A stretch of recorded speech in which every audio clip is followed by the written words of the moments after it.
नमस्ते मित्रों। मेरा अगला सवाल है फिटनेस कंसल्टेंट से कि प्राणायाम क्या है। यह हमारे दर्शकों को बताइए कि यह वास्तविक में वो क्रिया है, साधन है, या हम एक्सरसाइज मान लें, इसे क्या मान लें। आप विस्तार में बताइए कि प्राणायाम क्या है। अगला सवाल है मित्रों कि प्राणायाम क्या है। आप सब सुने होंगे कि प्राणायाम प्राणायाम, क्योंकि आज के समय में प्राणायाम इतना ज्यादा प्रासंगिक और जरूरी हो चुका है। प्राणायाम आप यह इस तरह से समझिए मित्रों कि यह एक साधन है जिसके द्वारा हम अपने छोटे से शरीर में संपूर्ण ब्रह्मांड के जीवन के अनुभव का प्रयास कर सकते हैं और सृष्टि की समस्त शक्तियां अर्जन कर सकते हैं और इसके बाद हम आत्मिक पूर्णता को उपलब्ध करा भी सकते हैं। यह श्वासों को संतुलित होना मनुष्यों के प्राणों के संतुलन पर निर्भर करता है मित्रों। प्राणों के सम्यक व संतुलित प्रवाह को ही हम प्राणायाम कहते हैं।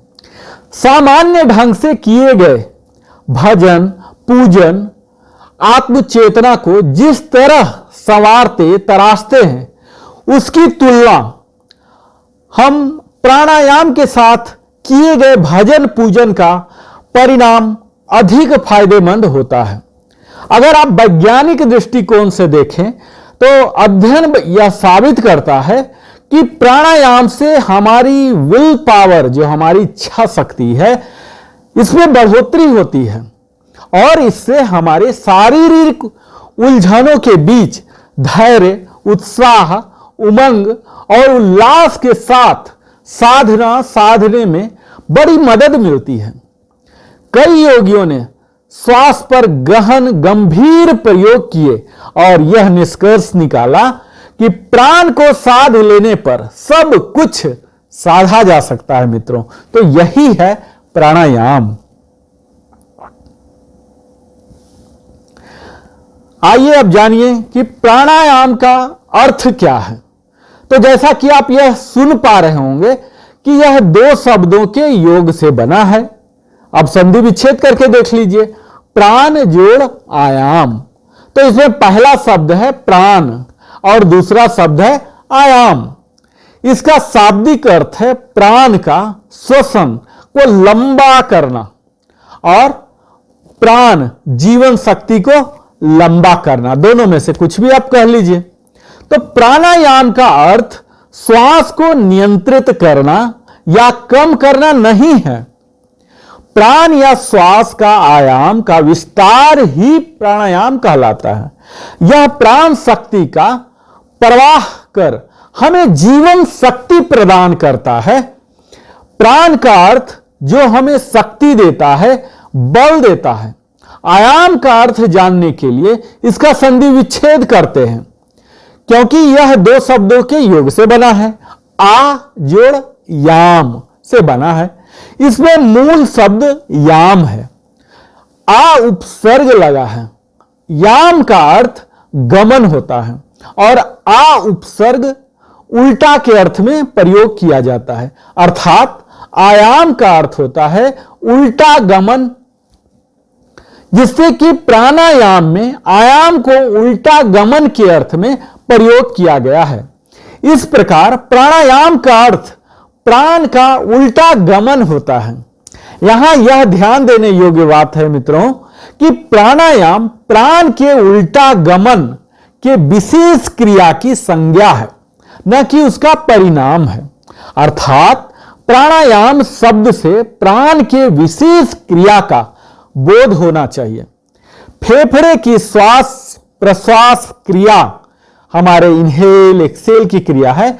इसमें हमारे ब्लड की गति जो है, मन में विचार आदि सभी प्राण के ही विभिन्न रूप हैं।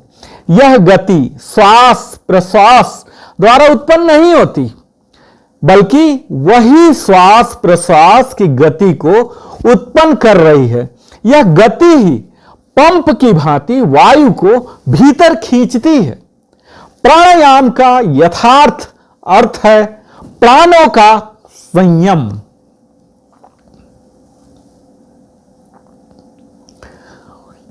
प्राण क्या है, यही हमारे मित्र का सवाल था। तो आइए, प्राण वह शक्ति है जो हमारे स्पाइन से निकलकर, जो हमारे नर्व्स निकल रहे हैं, स्नायु, इनके भीतर से मसल्स, मांसपेशियों तक पहुंचते हैं। और हम जानते हैं मित्रों, यही मांसपेशियां ही हमारे अंग और प्रत्यंग को गतिवान बनाते हैं। और ये सब कहां से निकलते हैं? जो फेफड़े का संचालन करते हैं, जो मांसपेशी, वही प्राण है मित्रों। यानी कि प्राण इस फेफड़े को चलाता है और फेफड़े की यह गति फिर वायु को सींचती है। पेशियां की जो शक्ति फेफड़े को फुलाती है, उसको वश में लाना ही प्राणायाम है। प्राण शरीर में कुंडलिनी शक्ति के माध्यम से कार्य करता है। इस तरह यह आप समझ पा रहे होंगे कि प्राणायाम श्वास और प्रश्वास की क्रिया मात्र नहीं है। प्राणायाम की साधना में हमें उसी प्राण को वश में लाना है। जब प्राण पर हम विजय प्राप्त कर लेते हैं, तब हम देखते हैं कि शरीरस्थ प्राण की अन्यान्य सभी क्रिया हमें अधिकार में आ गई है। बोतल। तो आपके इस सवाल के जवाब में मैं यह बोलना चाहूंगा कि यह किस प्रकार, यानी कि प्राणायाम किस तरह से हमें नियंत्रण करता है श्वास को, और इसके साथ ही त्रुटिपूर्ण हम कई बार ढंग से सांस नहीं ले पाते हैं, इसमें भी सुधार लाता है और ऑक्सीजन की आपूर्ति को भी बढ़ाता है। हम जैसा जान रहे हैं कि प्राण शरीर में कुंडलिनी शक्ति के माध्यम से कार्य करता है और हमारा शरीर विधान शास्त्र की सहायता से प्राणायाम क्रिया की व्याख्या की जा सकती है। वह शरीर के भीतर एक प्रकार की एक मुखी गति पैदा कर देती है और श्वास प्रश्वास केंद्र पर आधिपत्य करके शरीर के अन्यान्य केंद्रों को भी शामिल कर लेती है। यहां पर प्राणायाम का लक्ष्य मूलाधार में कुंडलिकार में अवस्थित कुंडलिनी शक्ति को उद्बुद्ध करना, यानी कि उत्थान करना होता है। प्राणायाम के द्वारा कुंडलिनी शक्ति जागृत हो जाती है। प्राणायाम की विभिन्न क्रियाओं का वास्तविक उद्देश्य भी यही है मित्रों।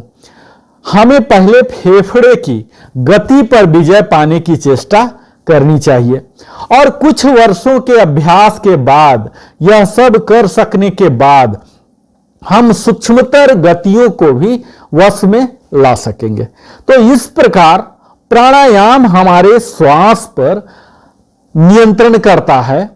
बाद में आगे चलकर सभी प्रकार की त्रुटिपूर्ण श्वसन विधि जो होती है, जिसमें कि हम शॉर्ट ब्रेथ लेते हैं, जिसके कारण ब्रेथलेसनेस भी हो जाती है, इसमें सुधार लाता है और इसके साथ ही हमारे संपूर्ण शरीर की कोशिकाओं तक, ऊतकों तक ऑक्सीजन की भरपूर मात्रा में आपूर्ति करता है और आपूर्ति में वृद्धि करने में भी मददगार होता है।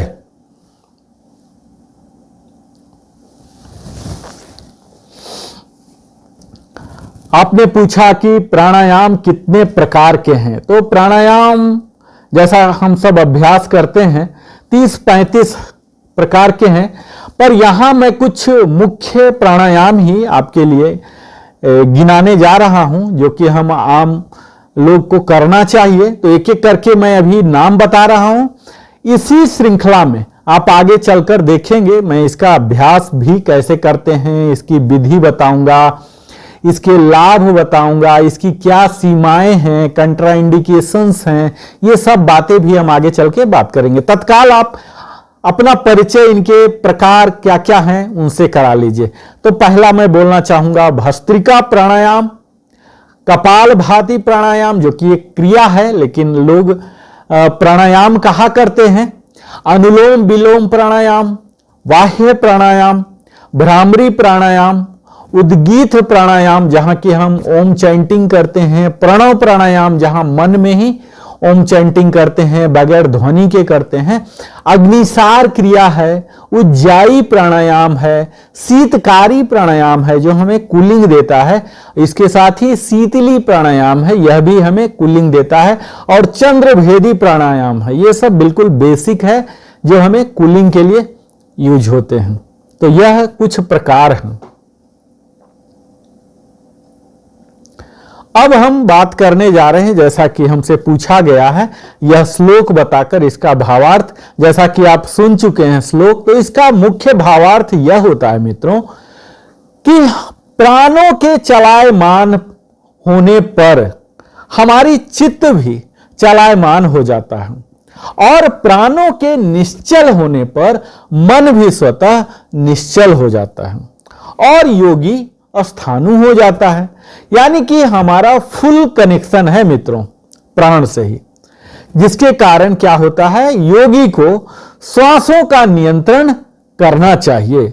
अगर कोई नाड़ी रुकी हो तो प्राणायाम उसको खोल देता है।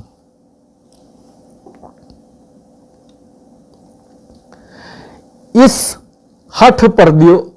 हठ योग प्रदीपिका के इस श्लोक जो कि आप सुन पाए हैं, इसका भावार्थ मुख्यतः यह हो पाता है कि जब तक शरीर में वायु है तब तक जीवन है, हम जीवित कहलाते हैं, और वायु का ही निष्क्रमण जब हमारे शरीर से यह निकल जाता है तो उसे ही मरण मृत्यु कहते हैं। इस प्रकार हम यह कह सकते हैं कि वायु का निरोध करना चाहिए। जब वायु है तो जीवन है, यही इसका भावार्थ है।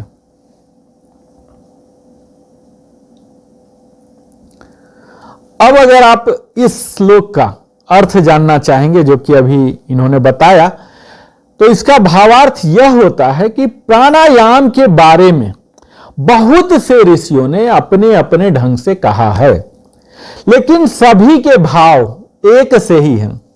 इस सूत्र का वास्तविक अर्थ यह है कि श्वास प्रश्वास के गति को अलग करना प्राणायाम है। एक निश्चित नियम जो शास्त्रानुसार विज्ञान संबत साइंटिफिक हो, लॉजिकल हो, तार्किक हो, और साथ ही मैथमेटिकली प्रूवन भी हो, गणितीय हो। ऐसा नहीं कि मैं कह रहा हूं और यह जादू हो, ऐसा कोई जादू ढोंग इसमें नहीं हो, कहीं भी मिथ की गुंजाइश नहीं हो। इसी व्याख्या के अनुसार क्रिया करना हमें चाहिए। इसके लिए सूत्र में प्रयुक्त शब्दों का अर्थ बोध होना चाहिए और उसमें दी गई गति विच्छेद की विशेष युक्ति को हमें जानना होगा। प्राण अर्थात सांस, आयाम यानी दो सांसों में दूरी बढ़ाना, श्वास और प्रश्वास की गति को नियंत्रण कर रोकने, इसे होल्ड कर रहे हैं, रिटेन कर रहे हैं, और निकालने की क्रिया को कहा जाता है। श्वास को धीमी गति से गहरी खींचकर रोकना व बाहर निकालना प्राणायाम के क्रम में आता है।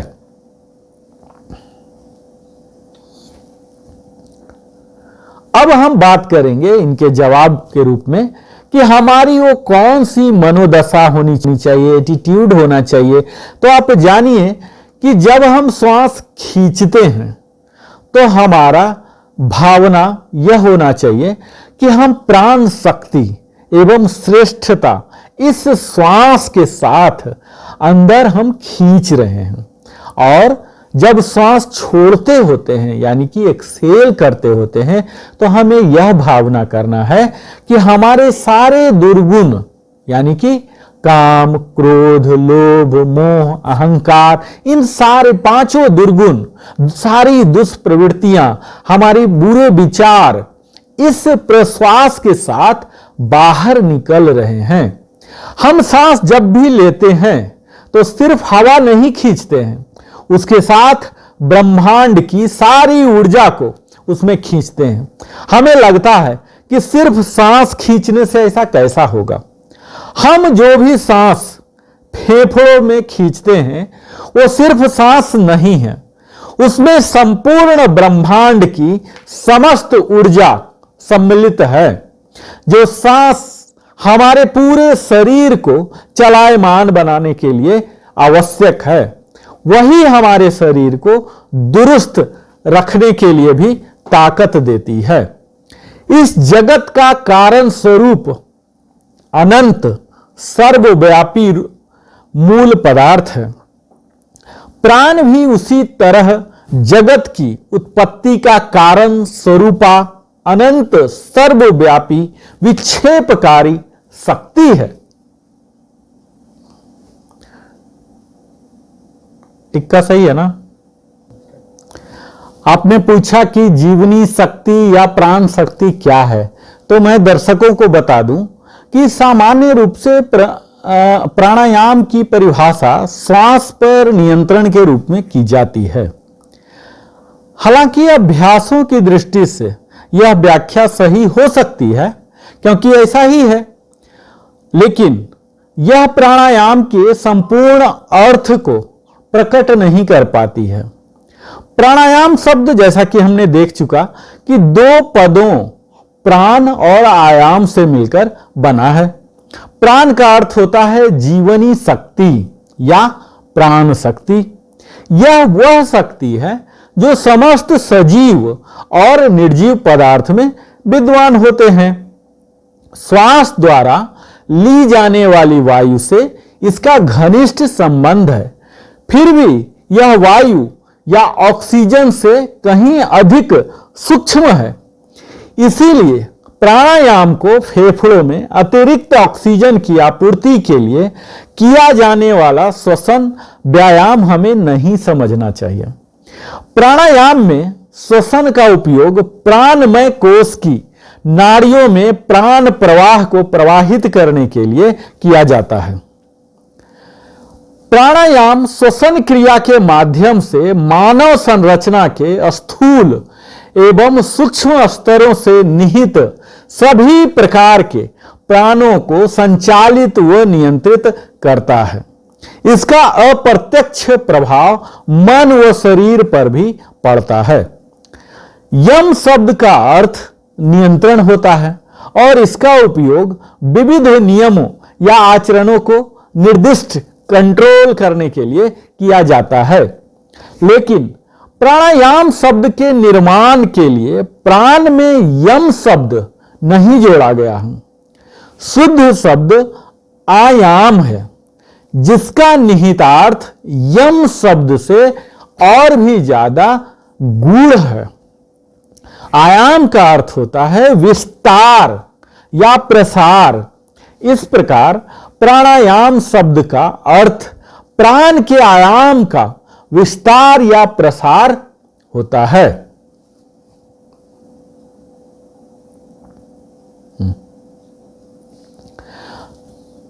आपने पूछा कि प्राणायाम साधना की प्रारंभ कैसे की जाए, शुरुआत कैसे की जाए। बड़ा ही अच्छा प्रश्न है।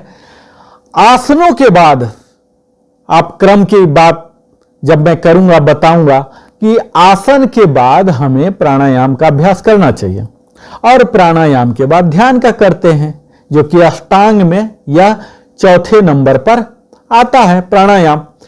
प्राणायाम की तकनीकें ऐसी विधियां हमें प्रदान करती हैं जिसके द्वारा हमें जीवनी शक्ति को हम सक्रिय और नियमित बना सकते हैं और अपनी सामान्य सीमाओं से परे जाकर स्पंदनशील ऊर्जा की उच्च अवस्था को भी हम प्राप्त कर सकते हैं। इस देह यंत्र का असामंजस्य भाव, मिसलाइन हो जाते हैं, भाव को ही दूर करने के लिए एक निर्दिष्ट परिमाण में हम सांस भीतर लेते हैं और निर्दिष्ट परिमाण में ही सांस बाहर छोड़ते हैं।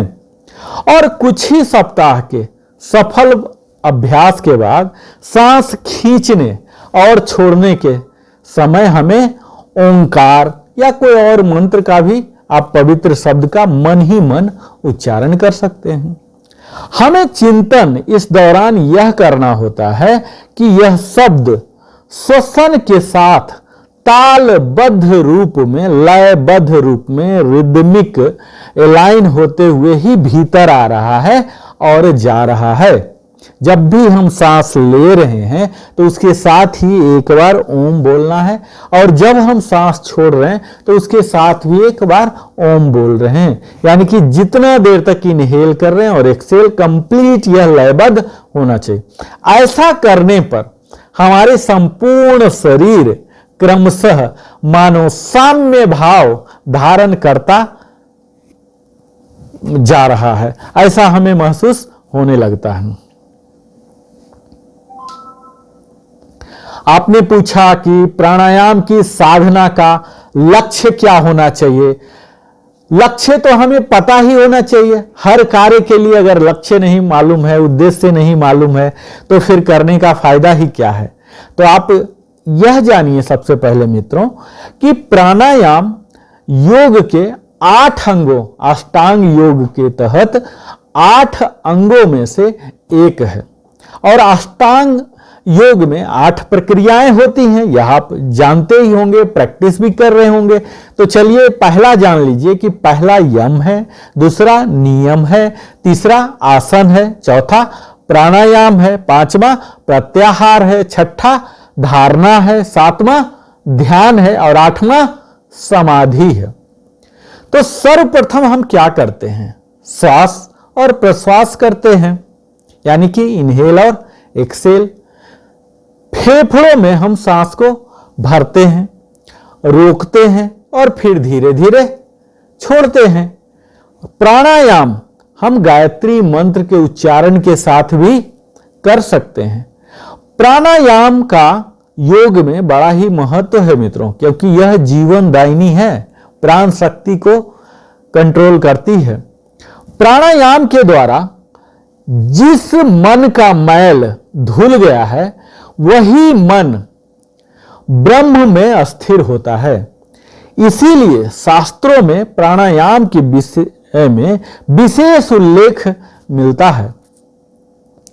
प्राणायाम में सिद्ध होने पर हमारे लिए मानो अनंत शक्ति का द्वार खुल जाता है। जिस व्यक्ति के समझ में यह आ गया प्राण का विषय पूरी तरह, वह समझिए कि इस पर विजय भी प्राप्त कर सकता है, वो कृतकर हो गया। फिर संसार में ऐसा कोई भी शक्ति नहीं है जो उसके अधिकार में ना हो, ना आ जाए। इस प्रकृति को वशीभूत करने की शक्ति प्राप्त करना ही प्राणायाम की साधना का मूल लक्ष्य होना चाहिए, और यही मूल लक्ष्य है मित्रों। तो आप इस मूल लक्ष्य को रखिए कि हमें प्रकृति को वशीभूत करने की शक्ति प्राप्त हो जाए, यानी कि आप प्रकृति के साथ जीना सीख लें, उसके धर्म को, स्वभाव को बेहतर से जान सके, और तभी आप इस्तेमाल कर सकते हैं।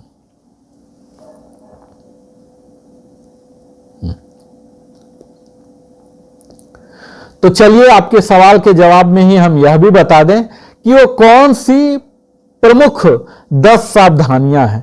तो इसमें सबसे पहली सावधानियां जो है, आप 3 बात को माइंड में रख लीजिए, ये बड़ा ही जरूरी होगा मित्रों।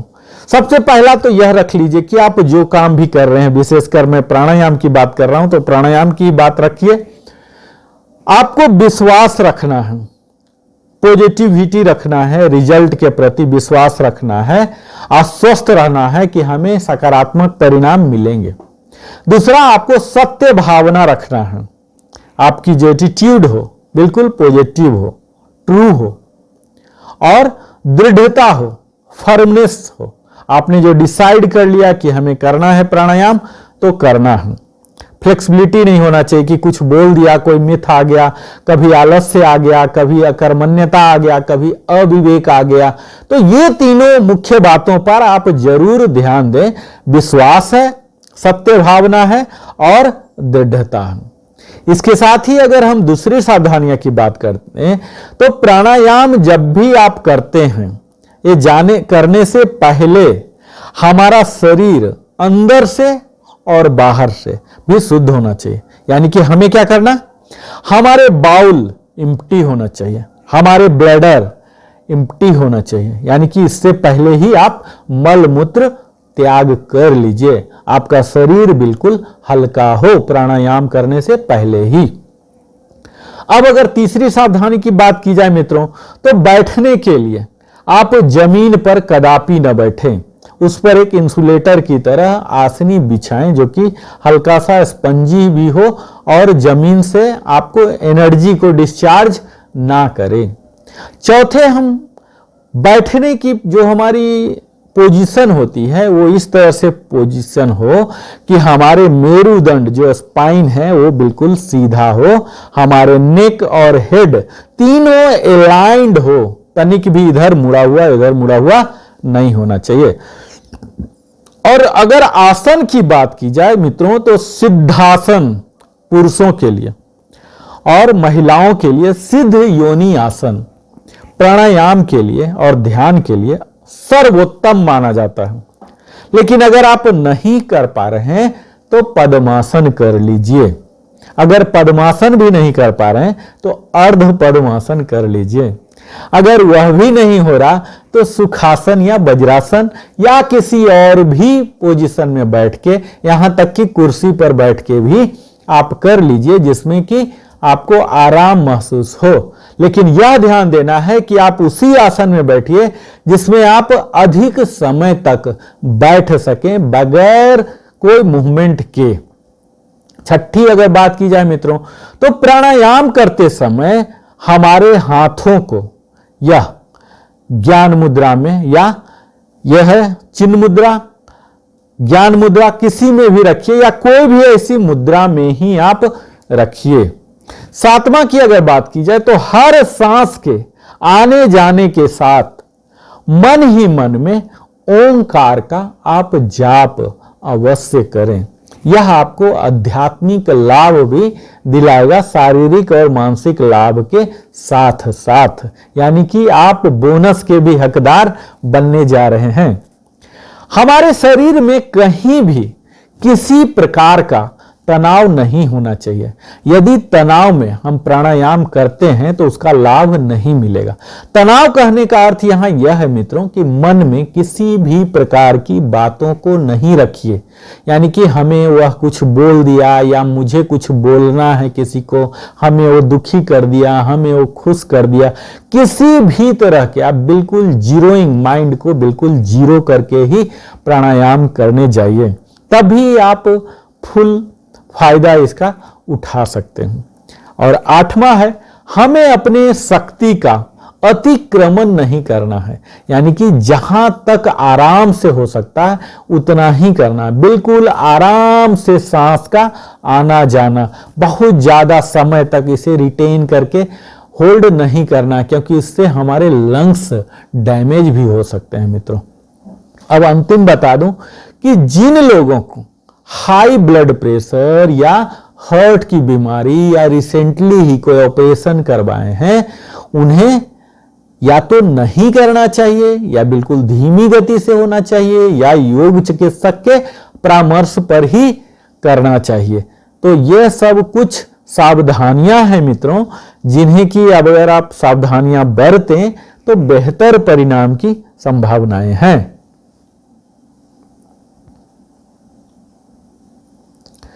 आपने पूछा कि प्राणायाम के अध्याय में श्वसन के वो 4 महत्वपूर्ण पक्ष, तो आप जान लीजिए संक्षेप में ही कि प्राणायाम के दौरान ये चारों महत्वपूर्ण पक्ष जिनका कि हम उपयोग में लाते हैं, पहला तो है पूरक, जिसमें कि श्वास हम लेते हैं, इसे बोलते हैं इनहेल।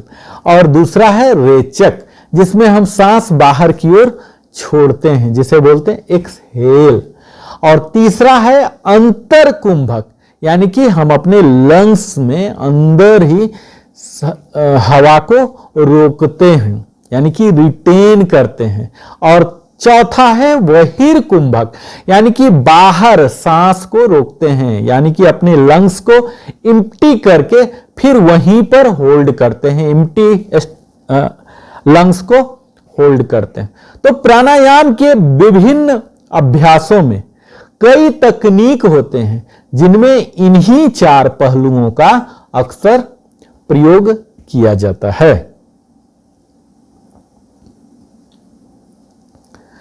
अब चलिए आपको हम यह बता ही दें कि महत्वपूर्ण अंश क्या है प्राणायाम का, जो कि हमारे मानसिक स्थिरता प्रदान करता है।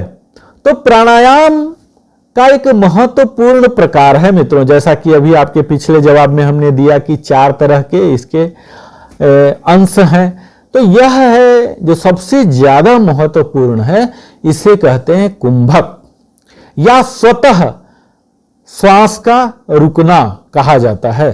यह प्राणायाम का एक उच्च चरण है जिसका अनुभव ध्यान की उच्च अवस्था में ही होता है। इस अवस्था में फेफड़े अपना कार्य करना बंद कर देते हैं और श्वसन क्रिया रुक सी जाती है। इस समय अस्तित्व के सूक्ष्म पक्ष को हमारी दृष्टि से ओझल रखने वाला आवरण हट जाता है और तत्व दर्शन की उपलब्धि होती है। वस्तुतः प्राणायाम का सबसे महत्वपूर्ण अंश यही कुंभक है, किंतु सफलतापूर्वक कुंभक करने के लिए श्वसन क्रिया पर काफी नियंत्रण या क्रमिक विकास अति आवश्यक है। इसीलिए कुंभक के अभ्यास की तैयारी के लिए फेफड़े को हमें सुदृढ़ बनाना और हमारे नर्वस सिस्टम जो तंत्रिका तंत्र हैं और जो हमारे सारी प्रणालियां हैं, इन सभी को संतुलित करने के लिए प्राणायाम के अभ्यासों में प्रारंभ में हम इनहेल एक्सेल श्वास प्रश्वास पर अधिक बल देते हैं, तभी जाकर यह कुंभक हम प्राप्त कर सकते हैं। यह अभ्यास नाड़ियों को शुद्ध कर देता है, डिटॉक्सिकेट कर देता है, इसे नियंत्रित करता है और इसे पूरी तरह से सक्रिय बनाकर उनमें होने वाले प्राण प्रवाह को प्रभावित कर शारीरिक और मानसिक दोनों प्रकार की स्थिरता प्रदान करता है।